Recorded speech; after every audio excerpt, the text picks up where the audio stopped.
오늘 본문의 말씀은 쉽습니다. 주님의 이름만을 부르면 구원을 얻는다라고 하고요. 그러나 그 주님의 이름을 부르지 못하기 때문에 누군가가 와서 전해줘야 한다라는 것이고, 그렇게 복음을 전하는 자들의 발걸음은 아름답다라는 것입니다. 오늘 이 말씀은 먼저 우리 민족에게도 마찬가지였습니다. 그래서 오늘은 제가 좀 특별하게 준비를 한번 해보았습니다.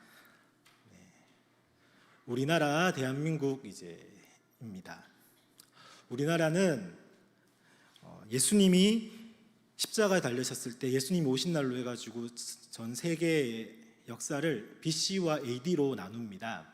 그리고는 예수님이 오시기 전 57년도에 우리나라에는 신라가 태동을 하게 되고요. 37년도엔 고구려, 그리고는 18년도에는 백제가 태동을 하였고, 예수님이 제자들을 불러 모으시고 다 이루었다고 하시면서 승천하시고 하셨던 그때, 십자 달리시고 그때는 우리나라는 삼국이 막 시작되던 그 시기였습니다. 그런 우리나라가 918년에는 고려라는 국호를 사용을 하였고요. 그리고는 1392년도에는 조선이라는 국호를 사용합니다. 372년에 우리나라에 불교가 처음 들어와가지고 고려는 숭불 정책이라 해서 불교를 숭상하는 그러한 정책을 폈습니다. 그리고 조선은 유교를 숭상하는 숭유 정책을 펴니다. 그리고 2022년 오늘까지 우리나라는 5천년, 반만년 역사 동안 샤머니즘, 무속신앙이 지배하고 있는 나라였는데, 누군가가 우리 민족에게 그 아름다운 발걸음으로 복음을 전해주지 않으면은 예수님을 믿을 수 없는 민족이 바로 우리 민족이었습니다. 지금으로부터 140여 년 전 1885년도에 우리나라에 복음을 전해준 선교사님들이 있었기 때문에, 그리고 그 85년 이후 28년이 지난 날이 28년인가요? 27년인가요? 그쯤이 지나서 우리 운남교회가 또 복음을 누군가 전해받고 이곳이 처음 시작이 되었습니다. 그래서 우리 민족은 누군가가 와가지고 복음을 전해주지 않고서는 절대로 예수님을 믿을 수 없는 민족이라는 사실을 기억하시기를 바랍니다. 흥선대원군이 집권하는 시기에 우리나라는 세국 정책이라고 그래가지고 다른 민족과 다른 나라들과 통상을, 무역을 거래하지 않는 그런 정책을 펴니다. 그때 중국의 토마스 선교사라는 분이 중국 선교사로 와 있다가 우리나라 소식을 접하고는 1866년도입니다. 1866년도에 우리나라에 오게 됩니다. 올 때 우리나라 말을 배워가지고 마침 우리나라에 오게 되는 미국 상선 제너럴 셔먼호가 통상을 요구하기 위해서 우리나라에 왔을 때에 통역관으로 이 토마스 선교사님이 따라옵니다. 그리고 자기는 통역관이지만은 이 조선이라는 나라에 복음을 전하겠다 하면서 성경책을 품고, 한문으로 된 성경책을 품고 우리나라에 왔지만은 평양 대동강을 거슬러 올라갔던 이 배가 결국에는 그곳에서 조선 군인들이 해가지고 이렇게 불에 타버립니다. 그리고 많은 미국 사람들, 그 당시 또 중국 사람들도 많아 있었지만은 거의 대부분 다 죽고, 이 토마스 선교사님도 마지막으로 붙잡혀가지고는 이렇게 참수를 당하게 됩니다. 참수를 당할 때 자신이 품고 있던 이 성경책을 뿌렸다라고 합니다. 누군가에게 주었다라고 하기도 하고요.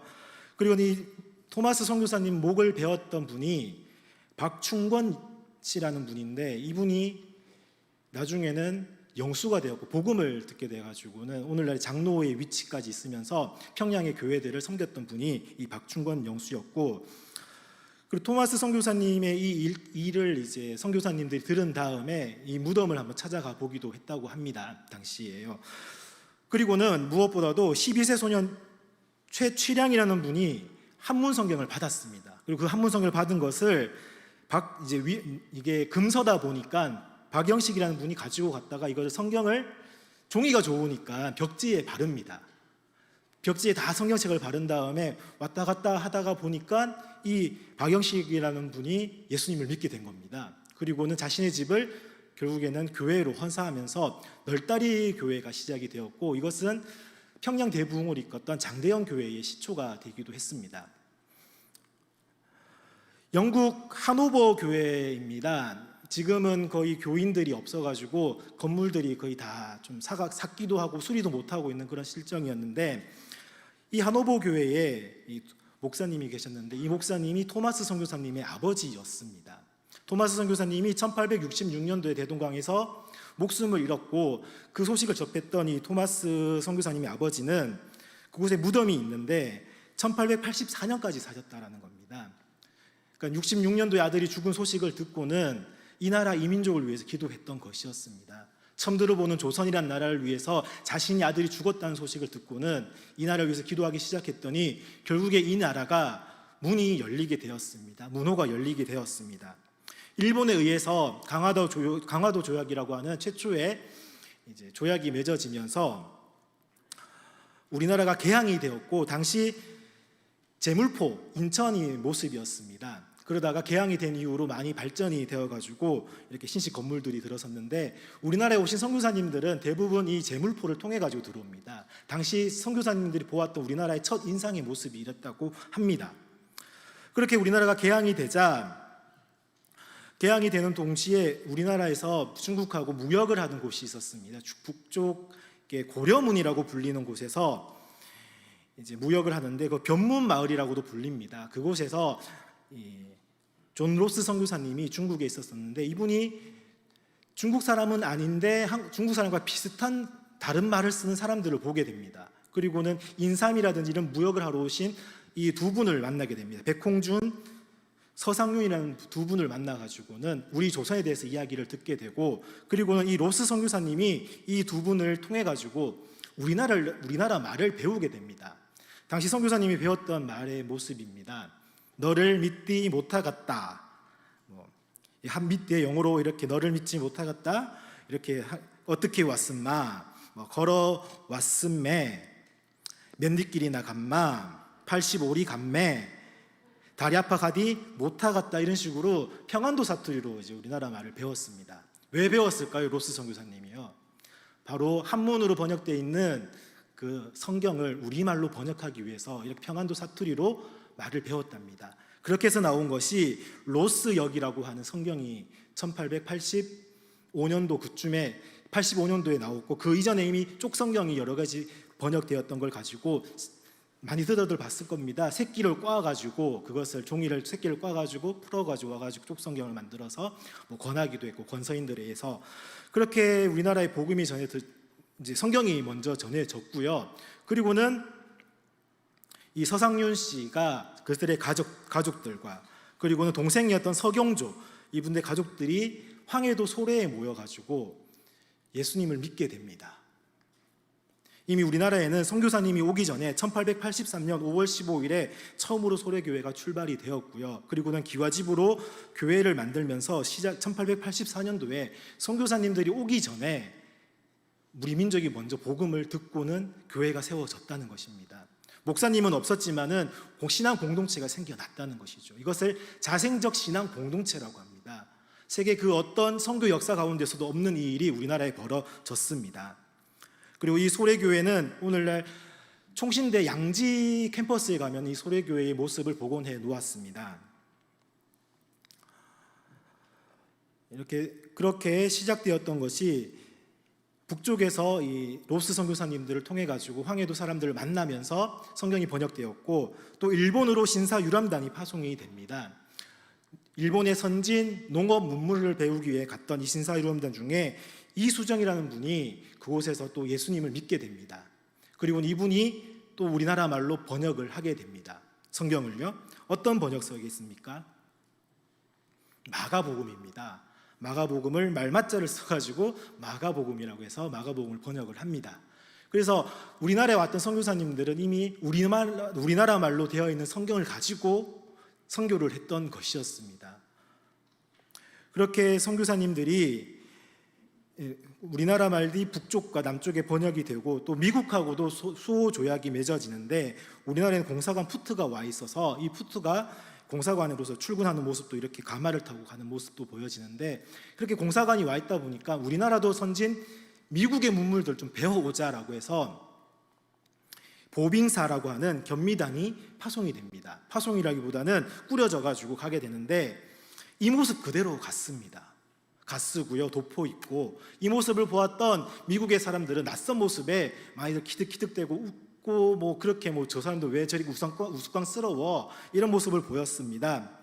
이때 갔던 사람이 정사였던 민영익 그리고 부사였던 홍영식이 있었고, 이분들의 모습을 그 당시 미국의 뉴스에서는 이렇게 표현을 했습니다. 우리 왕에게 표시하는 그 예절 범주 그대로 이렇게 우리나라 갔던 분들이 절을 하는 모습, 이제 아서 대통령에게 이렇게 절을 하는 모습을 이제 신문에 실었기도 했고요. 근데 이 모습을 다른 사람들은, 대부분의 사람들은 웃거나 떠들거나 뭐 저런 사람들이 있어하고 킥대고 했지만은 유심히 보았던 두 사람이 있었습니다. 누구냐면 고우처 목사님이라는 은퇴하신 목사님과 그리고 게일이라고 하는 청년이 있었습니다. 이 고우처 목사님과 게일이라는 청년이 당신네들 어디서 왔습니까? 라고 물었을 때에 조선이라는 나라에서 왔다라고 얘기하고, 그곳에는 선교사님이 있습니까? 교회가 있습니까? 예수님 믿는 사람들이 있습니까? 라고 물었을 때 없다라고 얘기하고는, 이 고우처 목사님은 자신이 가지고 있는 전액을 이 조선이라는 나라를 위해서 선교비로 사용해달라고 선교국을 찾아갑니다. 찾아갔는데 조선의 나라도 모를 뿐더러 어디에 써야 될지도 모르겠고 하는 도중에 이 고우처 목사님이 자신이 냈던 이 선교비가 사용되지 않자 너무나도 열정적으로 이 조선의 나라를 위해서 헌신하고 싶었는지 일본에 있는 그 선교사님에게 연락을 취합니다. 그러나 먼저 우리에게 이 조선이라고 하는 미전도 종족의 조선이라고 하는 정보가 전해졌을 때에 각 나라 사람들이 먼저 믿었던 그 나라에서 이 정보가 전해졌을 때에 반응이 있었다라는 것입니다. 고우처 목사님과 이 게일 청년 같은 경우는 내가 이 학업을 다 마치고 나면은 저 조선의 나라의 선교사로 가야겠다라고 다짐한 것처럼 반응이 보이는데, 이 반응이 바로 선교비를 제공한다든지 정보를 제공을 한다든지 또는 기도를 이 나라를 위해서 기도를 한다고 또는 선교사로 내가 부르심을 받아서 나가겠다라고 하는 그런 반응들이 일어났다라는 것입니다. 이런 반응들을 통해 가지고 우리나라의 아름다운 발걸음을 하신 선교사님들이 오게 되었던 것이고, 이 고우처 목사님의 너무나도 열정적인 그러한 모습에 일본에 있는 맥클레이 선교사님에게 연락을 해가지고 결국에는 맥클레이 선교사님이 이수정을 만납니다. 그리고 이수정을 통해서 김옥균을 또 소개받아가지고 이 김옥균이 고종 황제를 뵀습니다. 그리고 고종 황제에게 이렇게 말씀을 했답니다. 우리나라에도 서양 의사를 받아들이십시오. 우리나라는 한번 코로나 전염병이 돌면 2만 명, 3만 명 죽습니다. 그런데 여기 일본에서는 서양 의사들 덕분에 콜레라와 같은 전염병의 피해가 현격히 줄어든 것을 보았습니다. 그러니 우리 백성들을 살리기 위해서 서양 의사를 받아들이셔야 합니다라고 건의를 하게 됩니다. 이 건의를 듣고 고종이 맥클레이 선교사님을 만납니다. 그리고는 의사 1명과 언어 선생 3명이 필요하다라고, 외국인 의사 1명, 언어 선생이 필요하다라고 이제 허락을 내립니다. 그리고 이 소식이 다시금 정보가 전해졌을 때에 그 정보를 들은 한 의사가 반응을 하기 시작을 했습니다. 최초로 우리 민족을 위해서 선교사로서 가겠다고 했던 사람은 바로 존 헤론이라고 하는 선교사였습니다. 이분은 1856년 6월 15일 날 영국에 태어나서 아버지 목사님을 따라서 미국으로 이주를 해서 테네시주에서 살았는데, 그 당시 메리빌 대학교와 뉴욕 의대를 수석으로 졸업했던 굉장한 수재였습니다. 그런데 이분이 조선이란 나라의 정보를 듣고는 내가 그곳에 의사로서 선교사로 가겠다라고 하니까 다들 말립니다. 당시같이 뛰어난 사람이 왜 그곳에 가갖고 선교사를 하느냐, 이곳에서 후학들을 길러내는 일에 더 앞장서고 또 하면 더 좋은 일을 하지 않겠느냐라고 했을 때에 이미 이분은 의사로 또는 교수로 내정되어 있었습니다. 그런데 자신은 조선의 나라의 선교사로 가겠다라고 얘기를 합니다. 그리고는 또 이 선교사님을 막는 사람이 한 명이 더 있었습니다. 누구냐면 바로 약혼녀 해티였습니다. 그러나 계속되는 이 자신의 조선에 대한 그 열망이 결국에는 미국 북장로교 해외 선교부 한국 선교사로 임명이 되어가지고 최초로 한국 선교사로 1884년 4월 28일 날 임명이 됩니다. 우리나라에서 최초로 선교사님을 파송 받으신 분이 바로 이 존 헤론 선교사님이었고, 파송 받자마자 약혼녀 해티는 이렇게 얘기를 합니다. 조선에 대해서 정보를 알려줍니다. 알려주기를 우리 조선은 미개하고 더럽기 짝이 없는 가난한 나라다.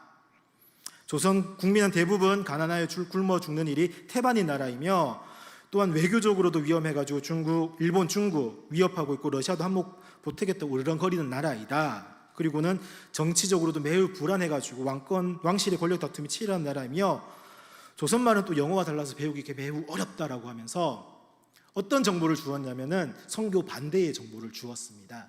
그러나 결국에는 많은 설득과 이야기를 통해서 둘이 결국에는 해티 여사도 해티 이분도 이제 선교 거기에 파송을 받아가지고 우리나라에 오게 됩니다.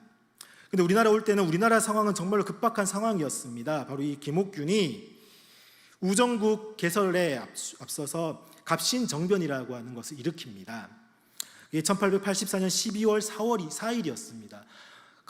헤론 선교사님이 이제 우리나라를 위해서 선교지 파송을 하기 직전에 바로 이러한 일들이 일어났었던 것이고 이 일이 결국에는 좋은 일로 또 연결이 됩니다. 어떤 일이 벌어졌냐면 아까도 견미단으로 왔던 이 민혁이 급진개혁파 사람들에 의해 가지고 큰 이제 자상을 칼에 찔리는 그러한 일이 벌어졌고 이 민영익을 살린 사람이 알렌이라고 하는 공사관에 있었던 외국인 의사였습니다. 서양 의술로 이 민영익을 살려냅니다. 알렌이 그렇게 민영익을 명성황후의 조카였던 이 민영익을 살려내자 고종 황제가 감사하다라고 하면서 10만 양을 또 주면서 또 황제의 시의가 되게끔 했으며 이렇게 당나귀도 주었다고 합니다. 그리고는 왕실에서만 입을 수 있는 옷도 내려주고요. 그때 알렌이라고 하는 분이 이렇게 얘기를 했답니다. 병원을 지어 달라라고요. 신식병원을요. 최신식병원을. 그리고는 고종 황제는 이것을 허락을 합니다. 당시 알렌이 의사분이 황제에게 올렸던 이 병원 지어 달라라고 하는 내용의 문서였고요.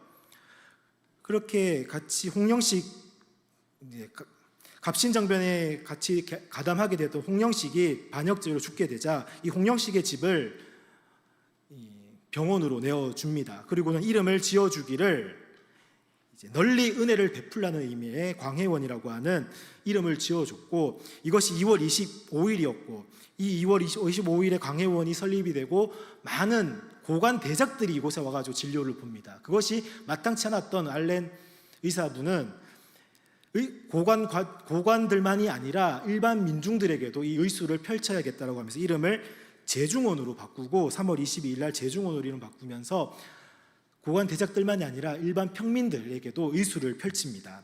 이 이야기가 과거에 제중원이라고 하는 드라마로서도 한번 제작이 된 적이 있었습니다. 이 드라마에 나왔던 알렌 의사의 모습이었고요. 당시 민영익을 살리는 장면인데 우리나라 의술로는 뜸 뜨거나 침 놓거나 이게 다였지만은 서양 의술로 이제 칼을상을 입었던 이것을 꾸미는 것으로 인해 가지고 이 민영익을 살려냅니다.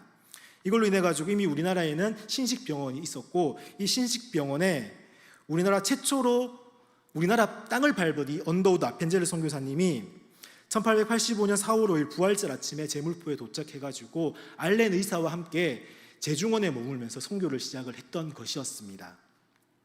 그리고는 존 헤론 선교사님은 부인 해티와 결혼을 한 이후에 6월 21일 날 우리나라에 오게 됩니다. 그렇게 존 헤론 선교사님이 이 제중원에서 알렌 선교사님과 알렌 의사분과 함께 언더우드 선교사님 이렇게 세 분이서 제중원에서 사역을 감당하고 있다가 알렌은 이제 공사관 서기로 가게 되고 2대 제중원 원장으로 이 존 헤론이 취임을 하게 됩니다. 그리고 존 헤론 선교사님 뿐만 아니라 이제 여성들도 돌보아야 되는 릴리아스 호튼이라고 하는 여자 의사가 나중에 합류를 하게 되고 결국에는 여자들도 돌보면서 이제 언더우드 선교사님과 이 릴리아스 호튼이 결국에는 결혼까지 하게 됩니다. 이 존 헤론 선교사님은 우리 당시 드라마에서 니키 김이라는 배우가 이 존 헤론 선교사님 배역을 하였고요. 우리나라에 와가지고 6월 28일 날 첫 예배를 드렸답니다. 우리나라는 예배를 드릴 수가 없는 상황이었지만은 그 공사관에 모여가지고 첫 예배를 드렸답니다. 그리고 87년 9월 제중원 원장으로 취임됨과 동시에 고종의 시의가 되어가지고 가선대부라고 하는 종 이품의 벼슬까지 받게 되었고요. 그리고는 1887년 성경 번역 작업이 시작이 되었습니다.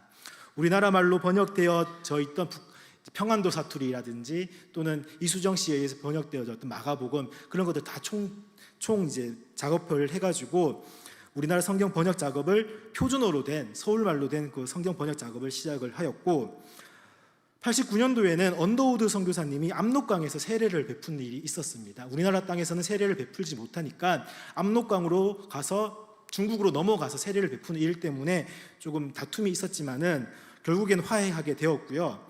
그리고 우리나라를 위해서 선교사 공의회 초대 회장이 이 존 헤론 선교사님이 되었습니다.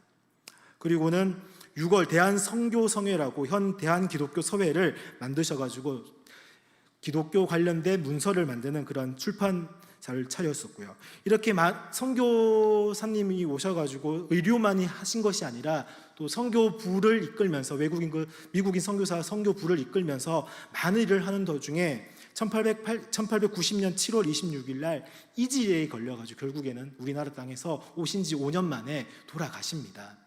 이때가 우리나라가 한창 장마가 오고 더울 그 시기에 이 선교사님을 모실 무덤이 없어가지고 여름에 썩어 나가는 그 선교사님을 바라볼 때에 언더우드 선교사님이 이 친구였던 이 조렌 선교사님 묻힐 수 있는 그 매장지를 달라고 했을 때 그때 성문 안에서는 매장지를 쓸 수가 없다 보니까 도성 밖에 있었던 한 땅을 줍니다. 그 땅이 양화진이었고 그곳에 1890년 10월 24일 날 처음으로 묻히게 되었고 이 땅에 오신 선교사님들은 다 이 양화진 외국인 선교사의 묘지에 묻히게 됩니다. 존 헤론 선교사님은 드라마상에서도 자신이 아프니까 고종 황제가 너무 일하지 말고 좀 가서 쉬어라라고 남한산성으로 이제 휴양을 보냅니다. 그래 가는 도중에도 아픈 사람이 있으면은 내리셔가지고 이렇게 진료를 하시고요. 몸이 좀 다 나아질 때쯤 또 어느 여자분이 아프다는 소식에 또 가가지고 진료를 하는 도중에 더 병이 심해져가지고 결국엔 우리나라에서 돌아가셨는데 돌아가셨을 때에 그 언더우드 선교사님이 집례를 하면서 장례식이 치루어졌고요. 결국에는 최초로 우리나라 땅에 묻히게 된 선교사님이 되었고 지금 양화진에 가면 이 선교사님의 묘비가 이렇게 있습니다. 그 묘비에는 이렇게 적혀 있답니다. The Son of God loved me and gave himself for me. 무슨 뜻이겠습니까? 하나님의 아들이 나를 사랑하시고 나를 위하여 자신을 두셨다라고 하는 이 글이 적혀 있고 선교사님은 선교를 하러 왔지만은 다른 의술을 하고 또 다른 일들을 하다 보니까 복음을 전하지 못했다는 생각에 마지막 죽기 직전에 자신을 돌보던 그 시녀에게 복음을 전하고 돌아가셨답니다. 그리고 마지막 유언을 남기셨는데 그 유언이 이렇습니다. 나의 사역이 참 보잘것없었지만 그 모든 것이 예수님을 위한 것이었다라고 고백하면서 우리나라를 위해서 헌신하시고는 돌아가셨던 선교사님이 존 헤론 선교사님이었습니다. 그분이 묻혀 있는 그 당시 그분이 돌아가시고 남아 계셨던 분이 바로 부인이었던 해티 여사님이었는데 해티 여사님에게는 두 아이가 이미 있었습니다. 두 아이를 남겨두고 존 헤론 선교사님이 돌아가셨을 때에 미망이로 남아있던 이 해티 여사, 이 사진은 길선주 목사님과 이제 해티 부인이었는데 그 심정이 어땠을지 저는 상상을 할 수가 없겠지만요. 어쨌든 혼자 남아있는 그 두 아이를 길러야 되는 이 해티 여사님에게 저 뒤에 계신 분이 결혼을 하게 됩니다. 그리고는 이 해티 여사님과 두 아이를 돌보게 되는데 이분이 누구냐면 아까 견미단을 보고 선교사로 가겠다라고 다짐했던 이 게일 선교사님이었습니다. 게일 선교사님이 그 장례식에 있었던 그 해티 부인을 보고는 그리고 결혼을 하고 게일 선교사님하고 해티 부인 사이에는 자녀가 없었답니다. 그리고는 두 딸은 무럭무럭 잘 자라가지고 또 우리나라를 위해서 또 헌신했던 또 따님도 계시고요. 그렇게 헌신을 했던 이분들, 이 존 헤론 선교사님만이 아니라 많은 분들이 이 양화진 선교사 묘지에 묻혀 계십니다. 그곳을 갈 때마다 그분들의 선교의 그런 헌신들이 너무나도 우리나라를 위하여서 우리 민족을 구원하시고 우리 민족에게 예수님의 그 구원의 그 복된 소식을 전하고자 왔던 그 아름다운 발걸음을 생각하면은 마음이 굉장히 숙연해집니다. 이곳에서는 이 선교사님 묘비뿐만 아니라 한 곳에 마련되어 있는 작은 묘비들이 있습니다. 이 묘비는 선교사님들의 자녀들이 묻혀 있는 묘비입니다. 우리나라는 당시에는 풍토병이 굉장히 심했고 우리나라에서 자녀를 낳은 선교사님들은 며칠 못 되어서 아이들을 많이 잃었다고 합니다.